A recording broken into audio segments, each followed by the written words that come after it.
దేవుడు ఆజ్ఞాపించినట్టు మీరు ఖచ్చితంగా నీ భర్త ఎట్టివాడైనా నువ్వు లోబడి ఆయనకు కావలసిన సాటి అయిన సహకారిగా ఉన్నావు గనుక ఏ మాట మాట్లాడకుండా నీ పవిత్ర ప్రవర్తన వల్ల అతన్ని మార్చడానికి ప్రయత్నించమని ఏమేమి చెప్తున్నాడు, ఆయనకు చెప్తున్నాడు. అందుకే ఓ స్త్రీ, నీ భర్తను నువ్వు రక్షించదవో లేదో నీకేం తెలుసు.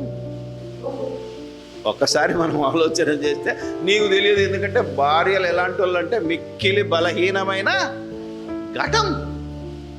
ఎవరు చెప్తే అది వింటది, ఇమీడియట్గా లేచి కూర్చుంటుంది. పురుషుడైతే కొంచెం వింటాడు, ఆలోచిస్తాడు, అది అవునో కాదో కన్ఫర్మ్ చేసుకుంటాడు. కానీ లేడీస్లలో అది లేదని దేవుని వాక్యం, ఎందుకంటే మిక్కిలి బలహీనమైన ఘటం. చెప్పుడు మాటలు వినకూడదు, కళ్ళతో చూసి అది నిజమని రూఢి చేసుకున్న తర్వాత నువ్వు మాట్లాడాలి. ఈరోజు వింటే చాలు మొత్తం సత్యం కాకపోయినా మొత్తం ఊరంతా దాటి వస్తుంది. కనుక ఇవి సంసార బంధాన్ని చెడగొడుతున్నాయి, మన పిల్లల్ని చెడగొడుతున్నాయి. మనం చెడిపోతున్నామే కాక మన పిల్లలు చెడిపోతారు. కనుక పిల్లల కోసమైనా సచ్చినట్టు ఒకరము బంధంగా బతకాలే తప్ప భార్యాభర్తల బంధాన్ని బంధకంగా ఆలోచించకూడదని దేవుడు చెప్తున్నాడు. కనుక ఇంకా చాలా సంగతులు ఉన్నాయి చెప్పాలి అంటే. మన మీటింగ్కి వెళ్ళినప్పుడు ఎక్కువ మంది స్త్రీలే వస్తారు తెలుసా. ఈరోజు కనుక మీరు ఆలోచిస్తే సంఖ్య ఎవరిది ఎక్కువ ఉంటుంది. ఇక్కడ కూడా చూడండి, ఆలోచన చేయగలిగితే ఇప్పటికైనా మనం ఆలోచిస్తే వాళ్ళు వచ్చి ఏమంటారంటే, మా ఆయన మారాలని ప్రార్థన చేయండి, చర్చికి రాడు, అవునా కదా, మమ్మల్ని కూడా రానియడు, దయచేసి మా ఆయన కోసం ప్రార్థన చెయ్యండి అని చెప్పే వాళ్ళే ఎక్కువ మంది ఉన్నారు. కానీ మీ ఆయన మార్పు నీ చేతుల్లోనే ఉందమ్మా, నీ భార్య యొక్క మార్పు నీ చేతుల్లో ఉందయ్యా అని కొరింథీ పత్రికలో దేవుడు ఆజ్ఞాపించింది మర్చిపోయాను.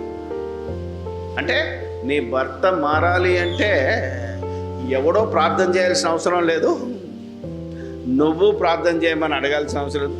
నీ పవిత్ర ప్రవర్తన, నీ లొంగుబాటు, నీ ప్రేమ, నీతి, అలాగే నీ భార్య, ఈ 2 సూత్రాలు నువ్వు పాటించకపోతే ఎవడో ప్రార్థన చేస్తాడేమో, వాని దగ్గరికి వెళ్ళి ప్రార్థన చేసుకున్నాను, నీ సంబంధం మెరుగుపడదు. మరి ఏం చేయాలి?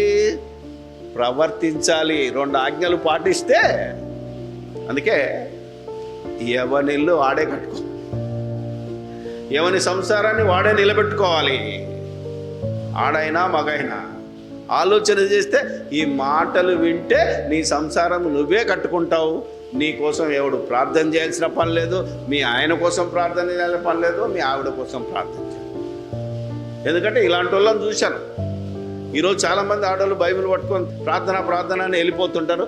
ఆడు డ్యూటీ నుంచి రాగానే అన్నం పెట్టే దిక్కుండదు. అవునా కదా? మీరు ఆలోచన చేయగలిగితే ఎన్ని విధాలుగా. నేను ఒక వీడియో చూశాను, పూజల పేరు మీద, ఉపవాసం పేరు మీద, వ్రతాల పేరు మీద తమ భర్తలను దూరం పెడితే, అన్నిటికీ ఇంక్లూడింగ్ ది శరీర కోరిక గురితే ఆడు చెడిపోయే ప్రమాదం ఎక్కువ ఉంది. ఈరోజు ఎక్కువ మందే చెడిపోతున్నారని ఒక ఏమంటారు అది, కౌన్సిలింగ్ చేసే లేడీ డాక్టర్ చెప్పి, అలా చెడిపోయిన వాళ్ళు ప్రార్థన అని, ఉపవాసం అని, అవునా కదా, ఈరోజు మంగళవారం అనో, ఆ వ్రతమనో, ఈ వ్రతమనో మీ ఆయనను దూరం పెడితే ఆడు ఇంకో దగ్గర కాపురం పెడతాడు ఖచ్చితంగా. అంటే నీ భర్తను చెడగొట్టింది ఎవరంటే నువ్వే. అందుకనే జాగ్రత్తగా మీ కాపురం చేసుకోమని అంటున్నాను. ఇది వాస్తవం. నేను ఇంత ఓపెన్గా చెప్తున్నాను అంటే మీరు ఆలోచించాలి, ఎవరి గురించి కాదు ఇది, మనదే. మన బ్రతుకును మనం చక్కదిద్దుకోవాలి. వాక్యం మన చేతుల్లో ఉంది, వాక్యం మనతో మాట్లాడుతుంది. ఈ మాటలు మీరు వింటున్నారు, నో ప్రాబ్లం. కానీ విన్నదాని ప్రకారంగా ప్రవర్తిస్తున్నారంటే 0. అబ్బా బాగుంది అలా ప్రసంగం అనే వాళ్ళే తప్ప ఆ ప్రసంగం ప్రకారంగా ఎంతమంది బతికునులు ఉన్నారో పోనీ మీరైనా చేతులు ఎత్తండి చూద్దాం. ఆలోచన చేయండి. ఎందుకనే క్రైస్తవులైన భార్యాభర్తల బంధంలో బాధితులు ఎవరో దేవుడు మనతో మాట్లాడాడు. మనం బాధితులం తప్ప ఎవరో సైతానగడు వచ్చి చెడగొట్టాడు అంటే కుదరదు, ఒప్పుకోడు. మూడో వ్యక్తి ప్రమేయంతో మేము వాడు చెప్పిన మాటలు విన్నాము, వీడు చెప్పిన మాటలు విన్నాము అంటే దేవుడు కుదరదు. ఆలోచన చేయగలిగితే నీకున్న మనస్సాక్షిని బట్టి, నీ పవిత్ర ప్రవర్తనను బట్టి నీ భర్తను నువ్వు రక్షించుకో, నీ భార్యను నువ్వు రక్షించుకో. ఆదాం అదే చేశాడు. కానీ ఈరోజు భార్యను పరలోకం తీసుకెళ్ళాలంటే నీ అహంకారాన్ని తగ్గించు, నీ భర్తను పరలోకం తీసుకెళ్ళాలంటే నీ అహంకారాన్ని, నేను లేకపోతే నీకు నడవద్దు అనే అహంకారాన్ని వదిలేసి ఒకరినొకరు సాటి అయిన సహకారులని జీవితం అనే ఈ నాటక రంగంలో మనము కేవలము పాత్రధారులం మాత్రమే. ఆ పాత్రలో ఎవరు జీవిస్తే